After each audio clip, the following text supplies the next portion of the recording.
Thank you so much for this comment. And I just want to return a little verbiage from our lineage about what you're saying spiritually cultivated ancestors, those that positively support and guide you. The problem becomes there's a lot of people who are entering into this realm of connecting with their ancestors.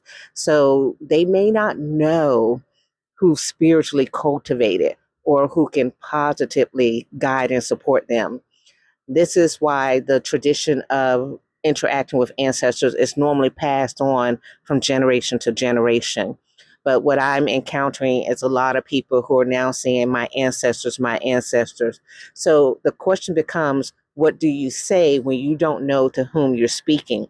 First, you have to know to whom you're speaking. And I like to address whom I am speaking to by their name. Okay, so they know I'm calling on them, I'm activating them. Some people say I'm activating the ancestors, which is broad and mainly less effective than actually calling on your specific ancestor.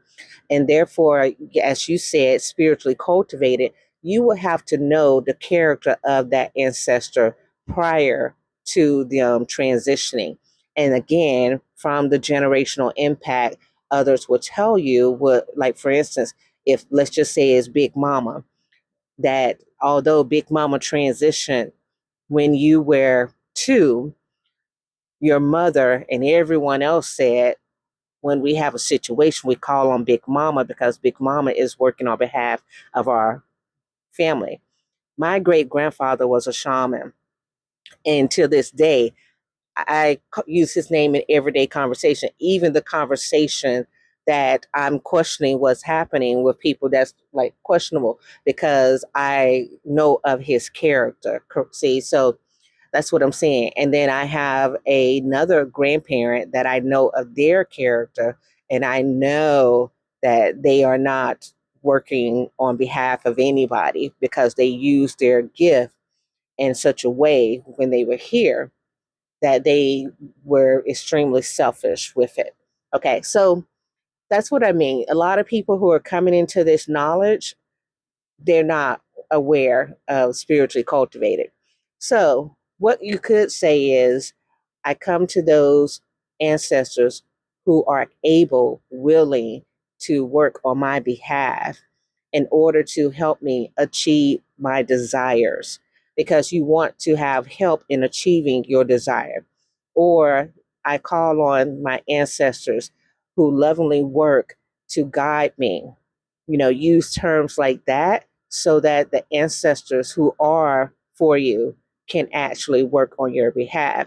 Now, again, there are also spirits out there, and there's trickster spirits. So this is where it becomes important because sometimes a trickster spirit will work on your behalf, but everything that a trickster spirit does is going to be reversed and dismantled. So you have to understand that, which is why it's really important when people are doing this ancestral work.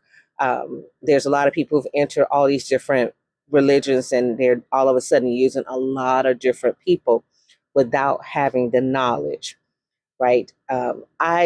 It, it is akin to someone calling on Jesus or Allah or Buddha, and you have no connection to them and someone told you to call on that spirit and then you call on either one of those spirits and you get a result and then later on you're questioning, was it really what you wanted? And I'm not saying anything against those spirits, but I'm saying how names are used differently. And to in the case of Buddha, there's thousands of Buddhas, right? There's thousands of them. What Buddha are you calling on? Right? So are you calling on the laughing Buddha? There's thousands. So you have to be careful. All right. But anyway, thanks for the comment. Have a lovely day.